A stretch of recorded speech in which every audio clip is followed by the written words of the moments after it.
Assalamu alaikum, mon frère, ma sœur. J'espère que tu vas bien. Je vais bien aussi, alhamdulillah. Lorsque nous entendons parler des souffrances de nos frères et sœurs musulmans à travers le monde, comment nous sentons-nous en tant que communauté musulmane? Comment nous nous sentons lorsque nous voyons la souffrance et l'injustice qui se produisent quotidiennement en Palestine? C'est vraiment insupportable de voir des innocents confrontés à tant de violence et de détresse en Chine, en Inde et ailleurs, mais plus particulièrement dans un lieu de culte sacré comme le Masjid al-Aqsa en Palestine. Nous profitons de cette occasion pour dire à nos frères et sœurs qui subissent des injustices dans le monde, en particulier les musulmans palestiniens, que leur cri ne passe pas inaperçu. Sachez que nous sommes avec vous. Nous ne vous oublions jamais dans nos invocations et Allah est le Tout-Puissant. Maintenant, revenons au sujet de la vidéo. Récemment, le gouvernement saoudien a pris une mesure qui fera certainement sentir aux musulmans opprimés qu'ils ne sont pas oubliés par la Oumma musulmane. Le roi Salman d'Arabie Saoudite a annoncé que le royaume prendra en charge 1000 pèlerins palestiniens pour le programme du Hajj 2023.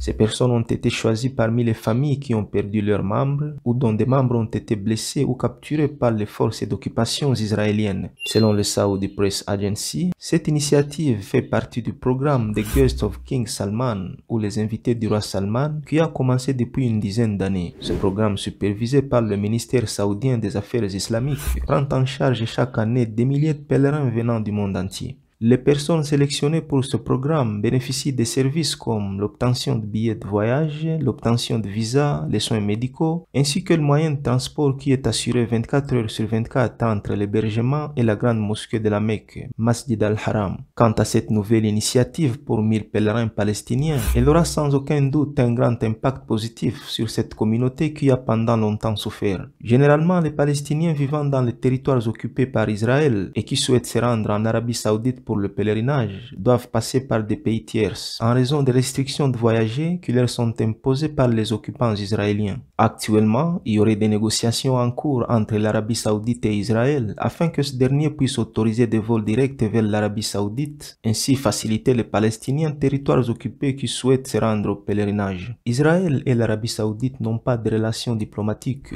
malgré plusieurs pas entrepris par Israël pour normaliser leurs relations. L'Arabie Saoudite a toujours insisté sur le fait qu'un État palestinien indépendant doit être créé avant l'établissement de relations diplomatiques. Pour conclure, l'Arabie Saoudite accueille chaque année des millions de fidèles musulmans venant de 4 coins du monde pour effectuer le pèlerinage du Hajj. Cette année, le pèlerinage commence le 26 juin 2023 et 2 millions de personnes seront présentes, parmi lesquelles 1 800 000 pèlerins étrangers ainsi que 200 000 ressortissants saoudiens vivant dans le pays. Puisse Allah nous accorder les bénédictions de ce mois sacré de Dhul Hijjah. Assalamu alaikum.